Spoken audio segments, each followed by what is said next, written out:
Hi, guys. Welcome to Real Food Recovery. We are so excited. We have a special guest today with us. Jamie and I have secured Netta from Life After Sugar. And we are so thrilled to have her here because when I started my sugar-free journey, I was able to find her on podcasts. I was looking up sugar-free podcasts, and I have really been able to glean from her wisdom and expertise and all the years that she has put into her sugar-free life. And so Jamie and I are just super excited to have her with us today. Hey, Jamie, how's it going? Good, good. Happy to be here always with you, Paige. And Netta, thank you for joining us today. We are, our Real Food Recovery is inspired by podcasts like yours, Netta. So many of us are processed food addicts, or in like as Paige likes to say, for her, it felt like a sugar addiction primarily. So having that sugar-free focus and sugar-free vernacular to talk about in conversation was very helpful for her and her recovery. And certainly, I think just getting the idea out there, because people don't necessarily think about being processed food addicted. They think about, being addicted to sugar or desserts or French fries or, chips or, whatever it might be. They're not thinking about the umbrella term of processed foods. So, here at Real Food Recovery, we are food plan neutral and processed food free, because our goal is to get food addicts of all kinds. We don't want anyone coming in thinking, well, I don't eat this way, or I might not want to eat that way, and therefore it won't apply to me. That's not our goal. Our goal is to have our listeners understand the detriments of processed foods, including sugar and all of the related foods, so that they can really start to pull them out of their lives and realize the freedom that they have from these foods. And Netta, that's why we love your whole platform, because you personify that freedom, and you set an example of what that freedom is like. So I would love for you to maybe just share your story with our listeners first. Yeah, thank you so much for having me. I'm so happy to be here.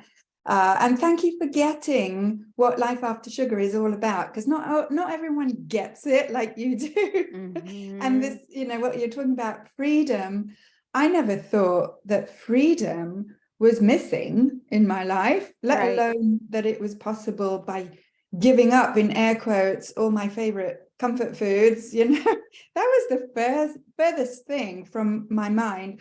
But my story really was that all through my life, I'd maintained a healthy weight. I'm small, I was relatively slim, and I had a baby later on in life at almost 38, after lots of different tries and a big credit card bill.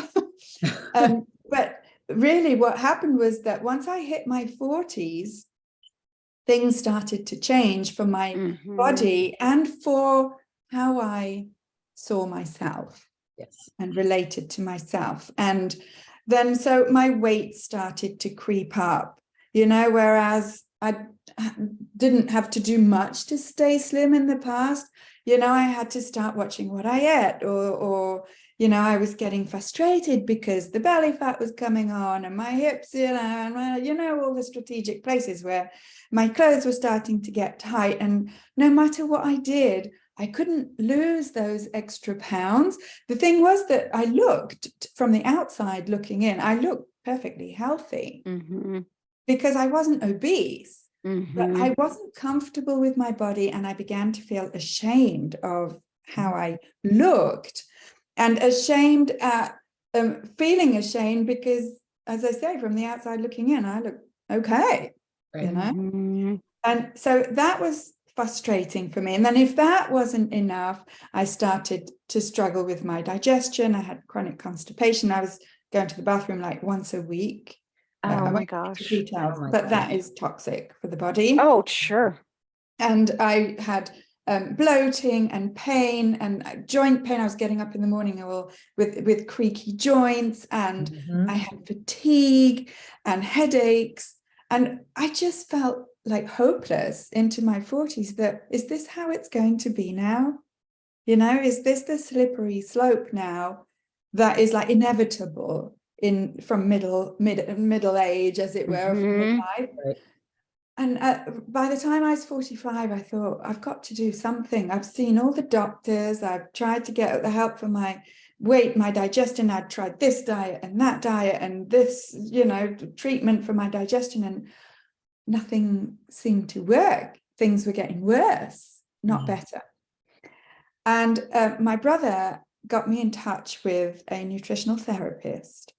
And said, just talk to her, see what she has to say. And long story short, she said to me, look, one of the things that she suggested for just 2 weeks was for me to cut sugar, flour, and sweeteners. And I was like, no, just no. Like, why would I do that? Yeah, what is your problem? We laugh because we've been there. We've heard the same thing, had the same thoughts. Like, what? Yeah. Oh, I thought you were making a joke. Were you not making a joke? And I was like, do you want me to feel better or worse? Yeah. Right. And so I resisted it, as I do most things.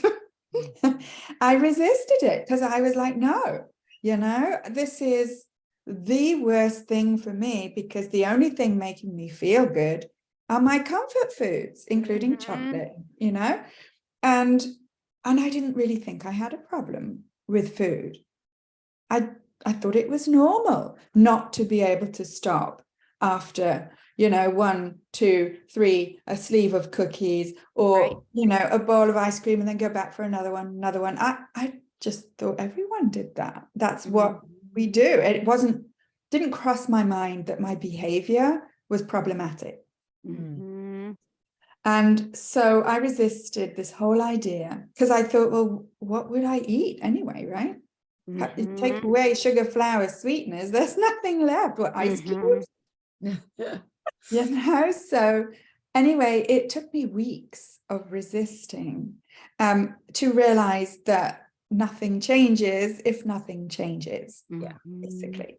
And that I had to do something, and that something was be open to doing something different than, I guess, what I'd always been told to do. Right? This was out of left field. So anyway, I ended up saying to myself, Netta, just give it a try. Right? Because first of all, it was only for 2 weeks. So I thought, well, you can do anything for 2 weeks. Right. And then I can just go back to the chocolate, no big deal. And so I ended up saying, and my weight wasn't going down, my digestion wasn't getting better, everything was staying the same or getting worse. I thought, what have I got to lose? And I sort of credit that, I don't know, that adventurous spirit, as it were, with changing the rest of my life. Amazing. Oh, yeah. It's so funny that you started your story out telling about how, I think you said you were like in the early 40s when things started changing for you. You too. Yeah, it's that perimenopausal things that I could out exercise calories up until my 40s, and my body was very forgiving those first 4 decades. But man, boom, once the 40s hit, I mean, it's like the lights went off and I was literally trapped inside this different body. Everything I had done up to then, it wasn't working no more. And so I was living off the dessert only diet for most of those first 40 years. And as menopause started and things started shifting around and my midsection started growing, and I'm like, what the heck is this? I mean, it was a mental thing in addition to the physical thing, and you realize something has got to give. And I thought going to the plant-based sweeteners was the ticket. So, okay, I'm going to get off sugars, but I ain't getting off sweets. That's just way too extreme, right?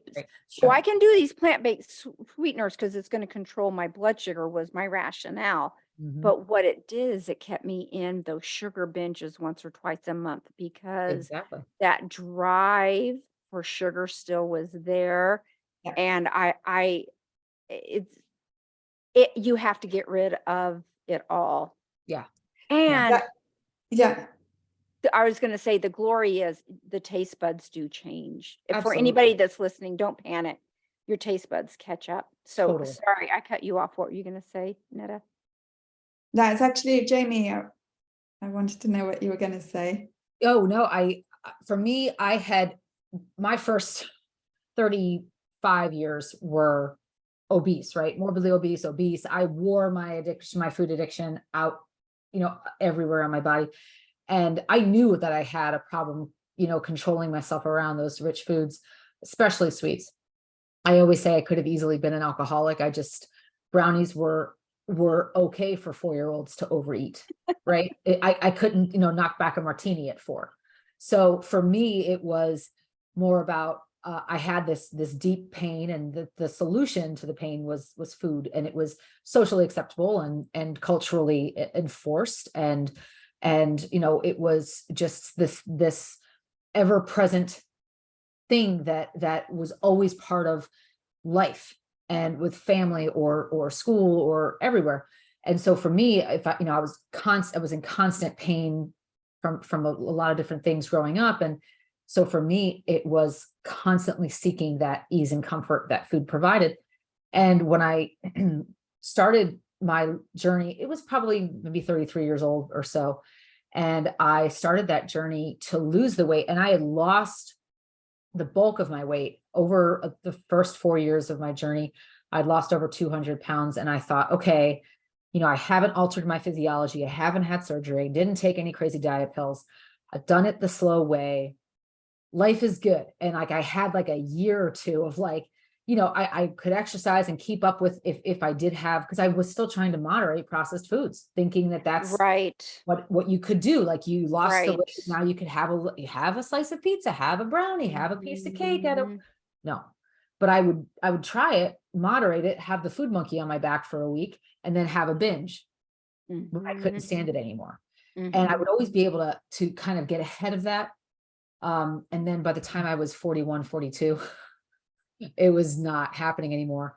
And then now I'm in my, mid to late 40s, and I am noticing that even no matter what I do on my food, there's the belly, and I'm like, oh, this was not a problem a couple of years ago. Like, what's going on?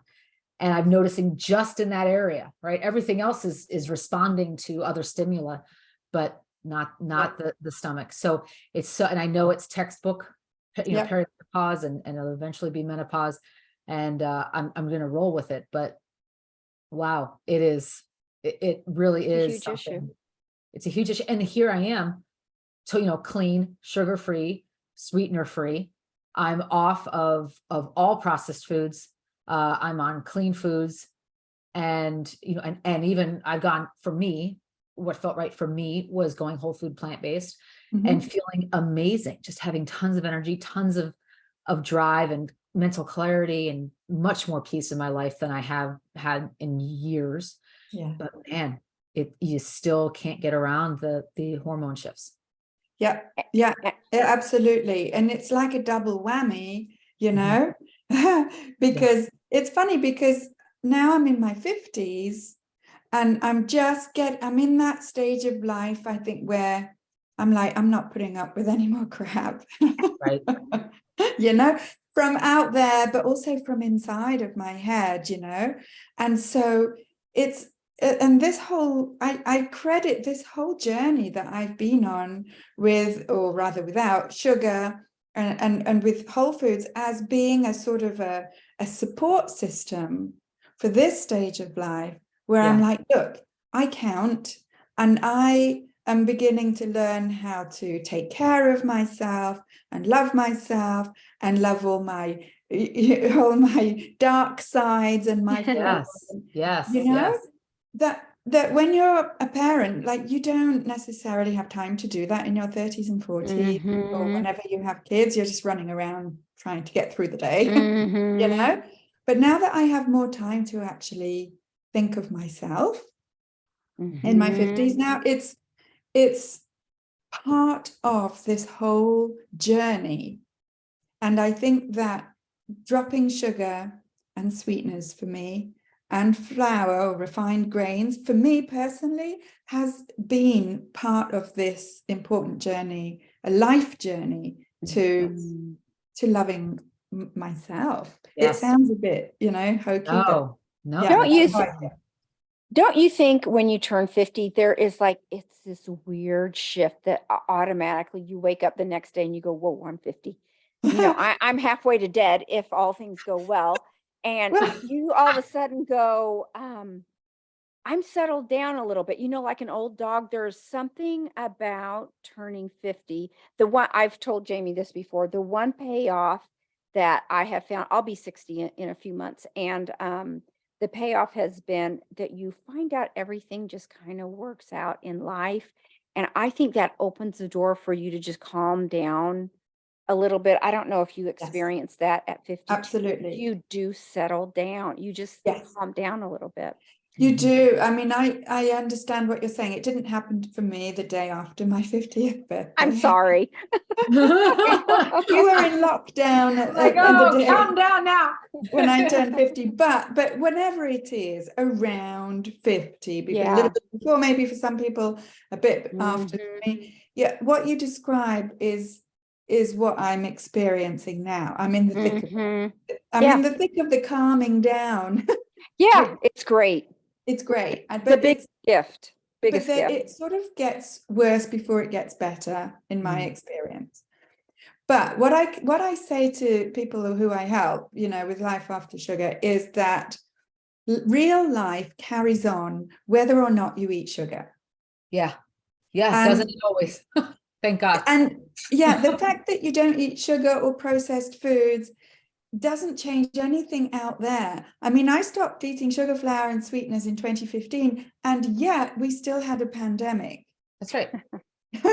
So But being sugar-free didn't stop any of that happening, right? But what did it do? What did it do for you during the pandemic?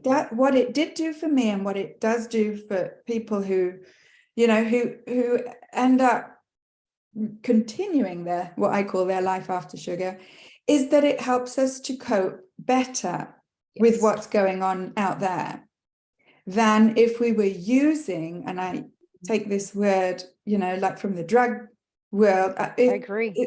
We cope with it better. It's not necessarily always easier, but it's more real when you're sugar-free than when you're using food, especially processed food, to cope. Yes. Which means that you're not actually coping. Mm-mm. You're just squashing it down. I call it Right. smothering numbing it in chocolate. Yeah. Mhm. Yes. Yeah, don't you find that when I'm going to use the word sober, that when you have these issues come up in life and you're sober and you're dealing with it, that what you said is it may not be easier, but easier in the sense that you have the opportunity to process what's happening and then move through the emotions better Exactly. versus if you're smothering it in chocolate, as you say, it's just going to keep bubbling up, bubbling up, bubbling up, bubbling up. Yes, Yeah. exactly. So smart. Do you have a number one benefit of living this sugar-free life? Do you feel restricted by it? I feel zero restricted, and I always say that I eat whatever I want. It's just that what I want to eat has changed. Exactly. Mhm. So I don't want to eat the foods that make me put on weight and feel sluggish and make my joints achy and give me constipation and all the rest. I don't want that anymore.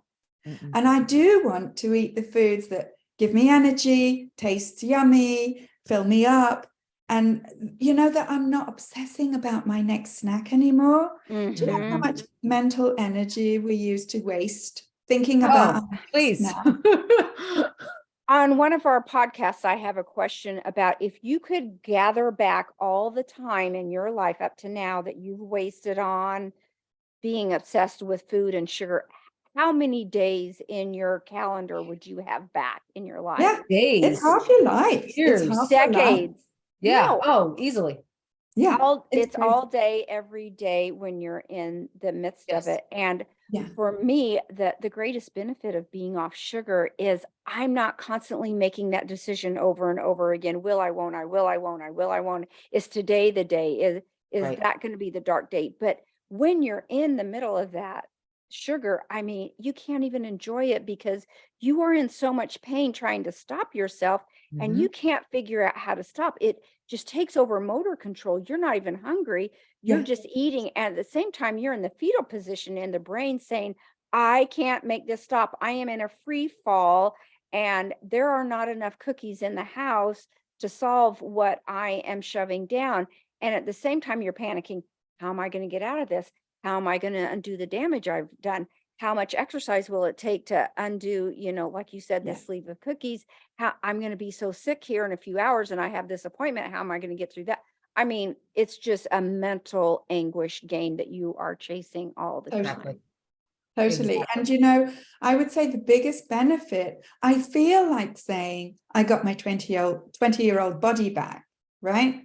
And which is true, but it's lovely to be in my 50s and look like have the body of a 20-year-old. Better. But that is actually not the main benefit. The main benefit is this feeling of peace. Yes. Yeah, totally. Yeah. And I think it's difficult to understand it before we've experienced it. I And agree. it feels like impossible to achieve when you're in the thick of the cravings and the food obsession and everything else. It's like I got my power back. Yes. Yes. And I don't know about you, but for me, I was the same way when I would hear people that they've gone off sugar. I'm like, they're lying. There's no way. There's no way out of this. And so you just can't even wrap your mind around the fact that people actually can get off and stay off And instead of stay just off. being Exactly. it's not just Yeah. a diet. It's just not a temporary thing. Because that's Right. been And my experience for every diet I'd been on. It had been focused on losing weight, losing weight, losing Yeah. weight. These prepackaged, processed foods that they give you. And disaster. yes, it's like, and I tried different types of diets. I won't mention them necessarily, but one of them has 2 letters that are the same. Okay. That's a stumper. And the whole counting points and that you're allowed this and you're allowed that. And even with like keto, because people think I'm keto, I'm like, I am not keto. I did a whole podcast episode about the fact that I'm not keto. I'm Netta. Don't Good for you. identify me. Don't you tell me who I am. Good for you. Good for And you. so I'm not very good at following rules. I'm not that good at following recipes because I don't like being bossed around. And so all of these diets, not only are they short term and have, I think, failure baked in, no pun intended, Yes, but totally. I love also that.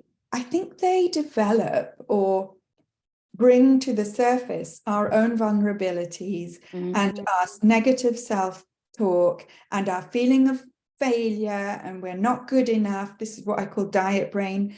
Yeah. And it's like, we don't need another layer of that. We have No enough. way.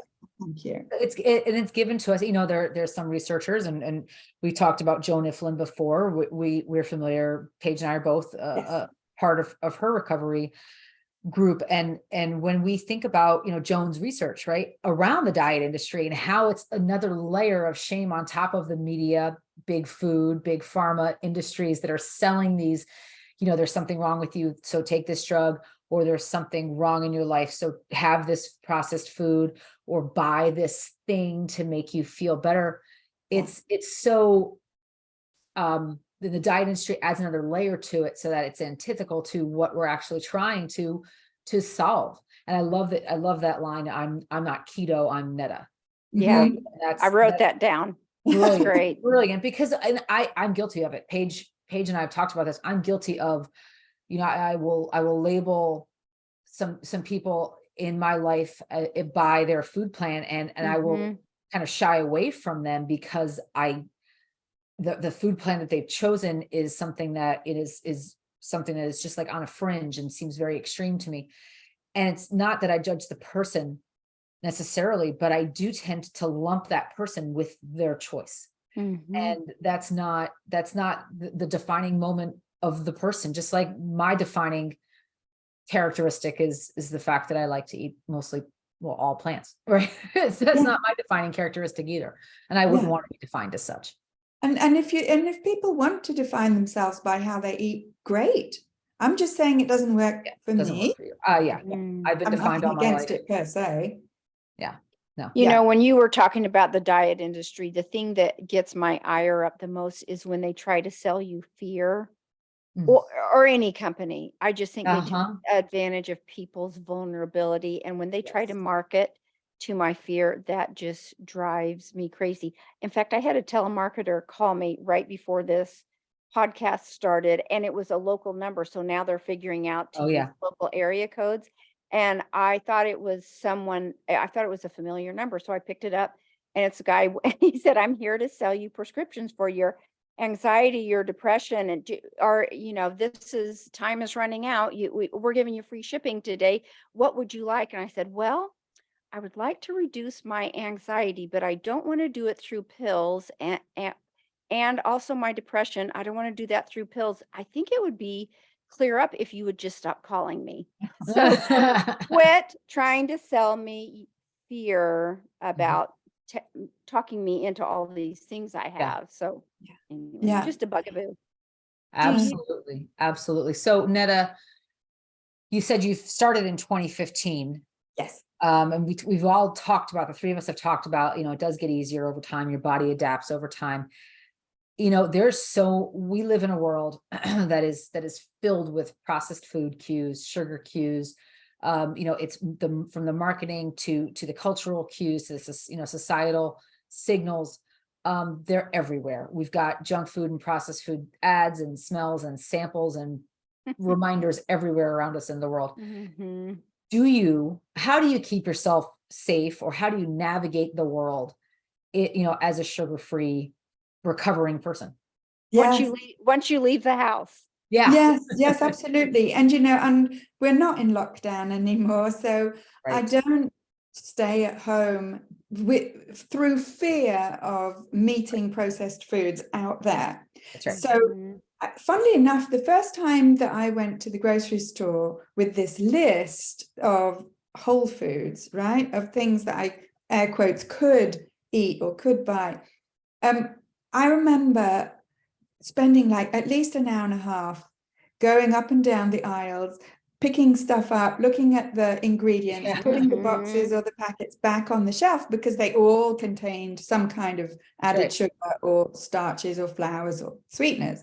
That's And right. I remember after a while feeling manipulated by the Mhm. processed foods industry. And anyone who knows me knows that that is a big danger thing. Like, don't get Netta feeling manipulated or bossed around, because the reaction will be relatively strong, she says in British understatement. And so I remember thinking, they are manipulating me into thinking that all these packages and boxes and health claims are all good for me. That's right. On the other Mhm. hand, when you turn them over, literally and figuratively, you look on the back, right, or under the hood, you realize they all have added, refined, processed sugars, starches or grains, or sweeteners. That's right. And I just felt like, you're not going to get me ever again, Mhm.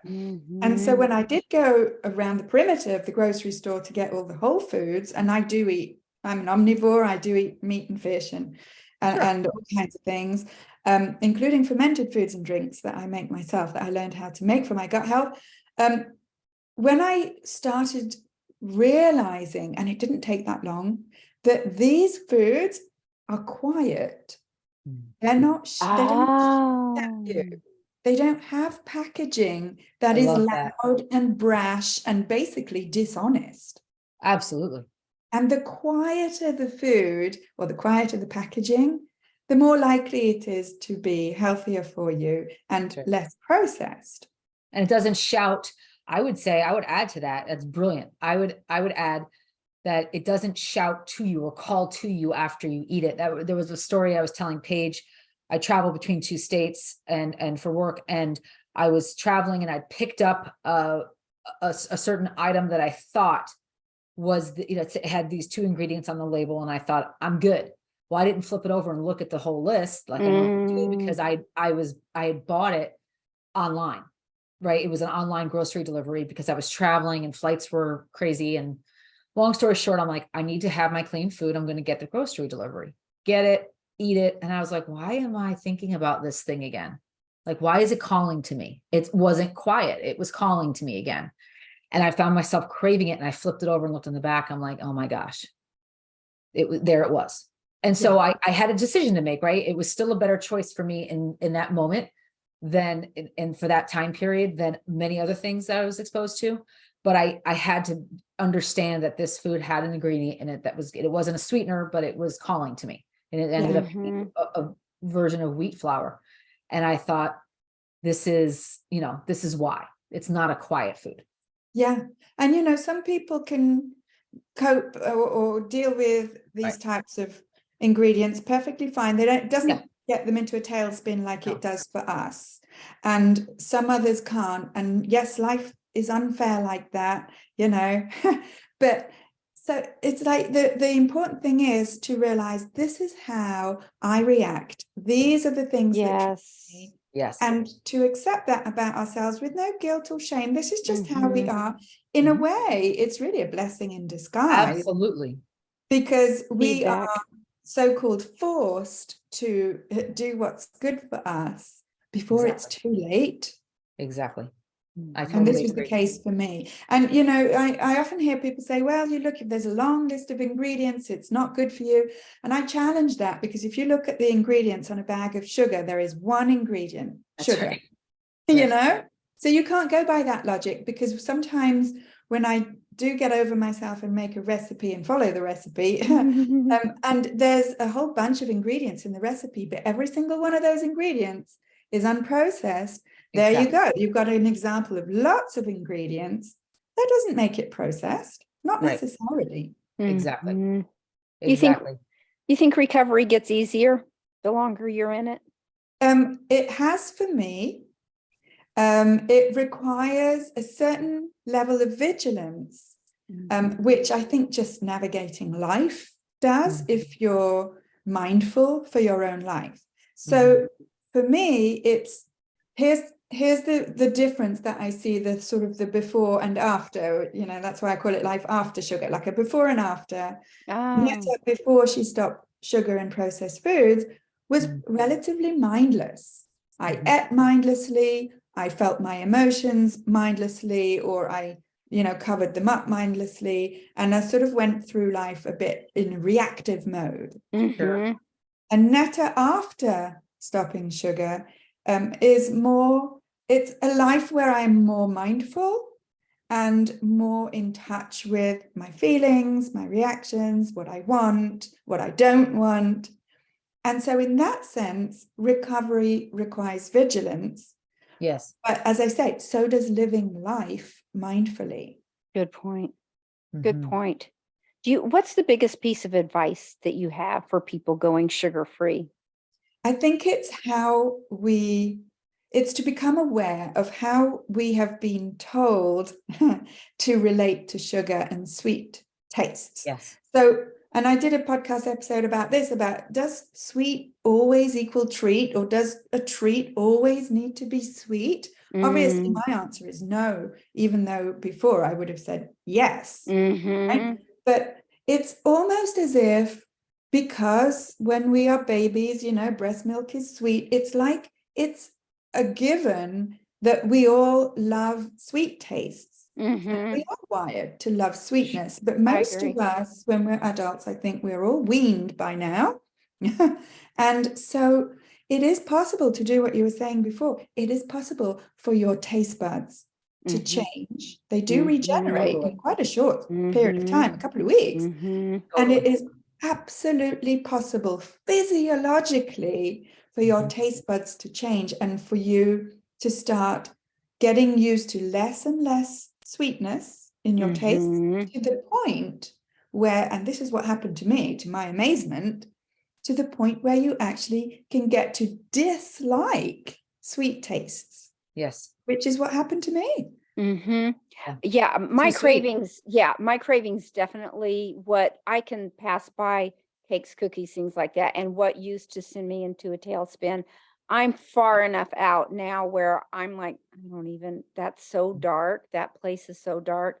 It has zero Yeah, it's appeals too to me sweet, now. it's too Yeah. rich, it's too heavy, I don't like the feeling of the bells and whistles going off in my head at Yeah. the first bite. I just don't, that to me is not a feeling that I like. I really Uncomfortable. value, yeah, I really Yeah. value that peace and serenity. Mhm. So what I think that, when I think about starting, right, I think that was a big question.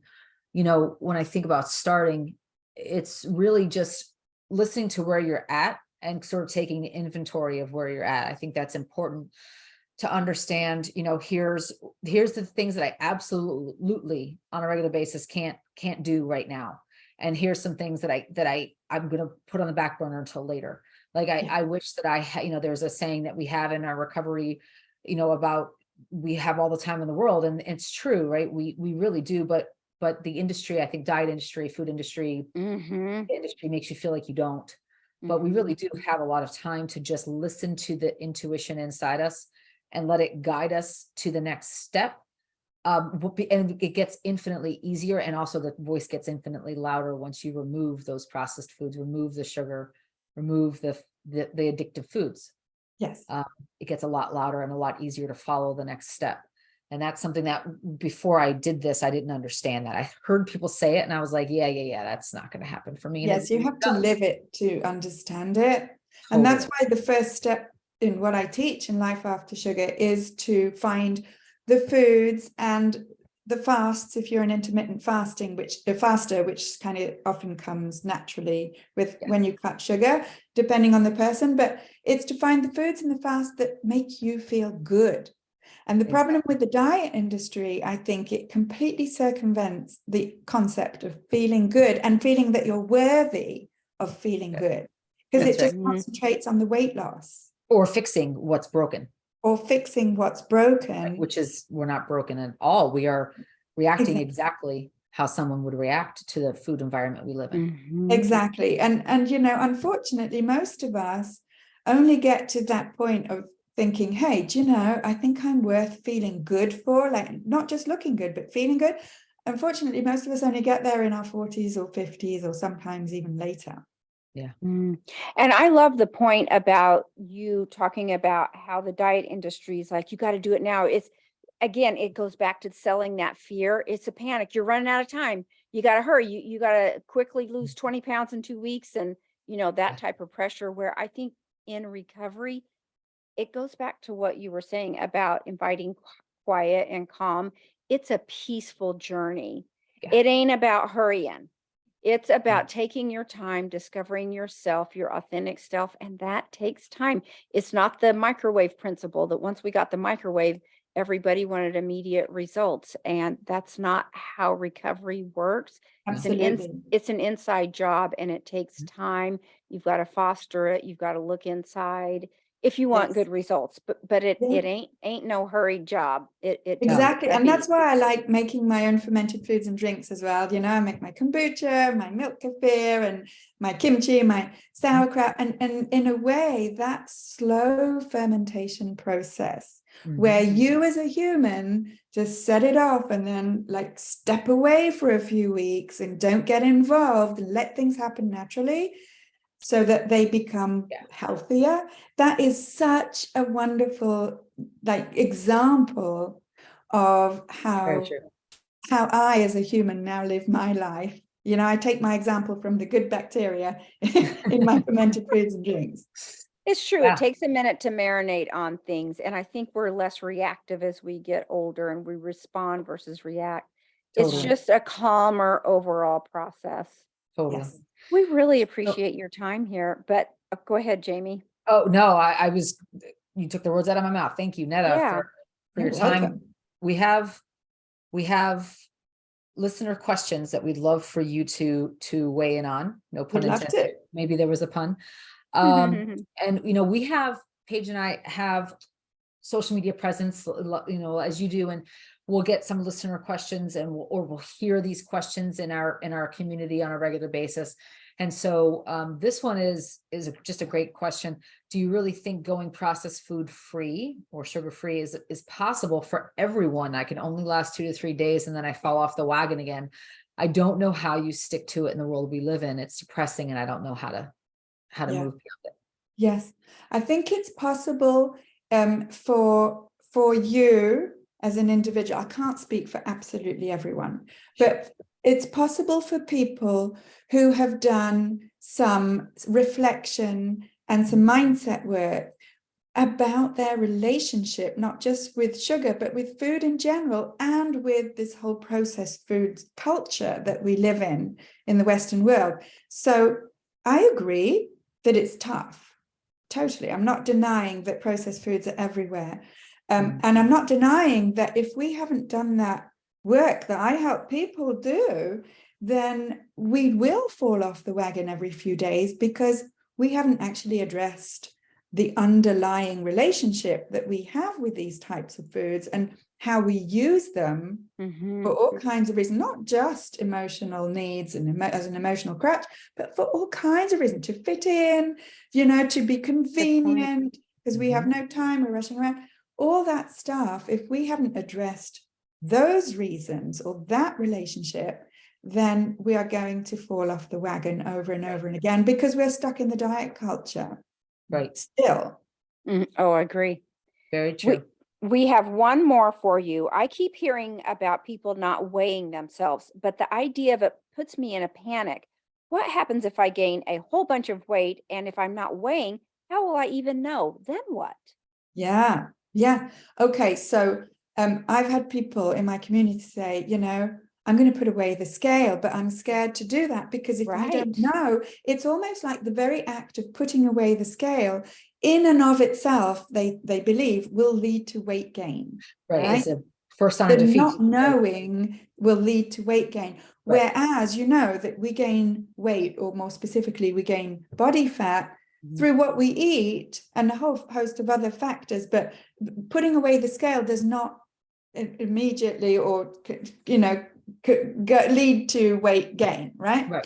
It's the not knowing that makes us uncomfortable, insecure, because you can know if you're putting on weight because your clothes will be tighter and your body will be flabbier and so on. So in that sense, you can feel it when you're putting on weight. But the not knowing, like that number, I think that's a great exercise in stepping out of your comfort zone, which being sugar-free requires you to do on many, many levels. Spoiler alert. The not knowing is a good, as I say, a good example or a good experiment, as it were, in trusting yourself and trusting your inner decisions rather than some outer number on the scale. Because I can just say I haven't weighed myself in years, and funnily enough, it has no bearing on my actual weight. And I'm not magic, I'm not a unicorn. It's because that connection with the scale and my weight has been broken in my mind and my belief system, in the same way as I was explaining, that connection of I'm treating myself, therefore I'm eating something sweet. Exactly. That also has been broken, that connection. It's possible to break it, but it's difficult to do it on your own. I agree. If I can weigh in on that, I obviously weighing myself, and I was a fanatic. I would weigh twice a day. Never helped me lose an ounce. By the way, people, weighing yourself will not make you lose weight. But what it did make me do is I would determine whatever that number was on the scale that's who told me if I was happy or sad or proud. It's maniacal. What am I doing? I am allowing a number on this machine that measures gravity to decide how I felt on the inside. And a couple years ago, I'm like, I'm done with the madness. I'm not, it's making me a lunatic. I remember one time specifically, I thought I'd done so good that day. And the next morning I got up and I either gained or didn't lose. I went back to bed with the covers over my head. And I'm like, I was on the verge of tears. What the heck? I am not living like that anymore. It's time to take power back. That's right. And to reject that whole diet culture or that belief system. Mhm. That's Netta, right. we know you have a big social media following. Do you want to tell people where to find you and what's Sure. the best So way to you get a hold of mentioned you my guys? podcast, the Life After Sugar Mhm. podcast, which I started a couple of years ago and is way over 300,000 downloads now. So it's pretty popular, Oh, to my wow. surprise. Amazing. I also have Life After Sugar on Facebook. I have my Instagram handle at My Life After Sugar. I'm on TikTok as well, if you look for Life After Sugar or Netta. And I'm on YouTube as well as the Life After Sugar YouTube channel. Nice. Is We there re- Life After Sugar as a YouTube channel? Yes, It's Life After Sugar YouTube channel. Got it. And I have my Got it. website, which is aftersugarclub.com. Right. perfect. We really I'm gonna put cannot this in thank you show enough. notes. Yeah, that would be great. Yeah, we'll put this in our description. Thank Thank you. you so much. We feel like we've made new friends, and we hope to come and be with you someday on your podcast too. But your Sure. time and your experience and your wisdom, I mean, that it's a labor of love, isn't it? Just trying to help people out of those dark places. There is That's right. nothing that fills me up more than paying it Absolutely. forward. And I feel like I'm in the lifeboat and saying, come on, get in the boat, get in the boat, get in the boat. That's I don't right. care how full this boat is. I want it to be full to overflowing. That's right. We So, got an arc, yeah. literally. ARK. Thank you. Thank you, You're Netta, very so much welcome. for your time. Oh, thank you Take for care. inviting me. All Bye-bye, right. Well, everyone. we will see you all in the next episode of Real Food Recovery. Thanks for listening, and we will get all of Netta's information in the show notes. So thanks again, guys. Take care. Bye-bye.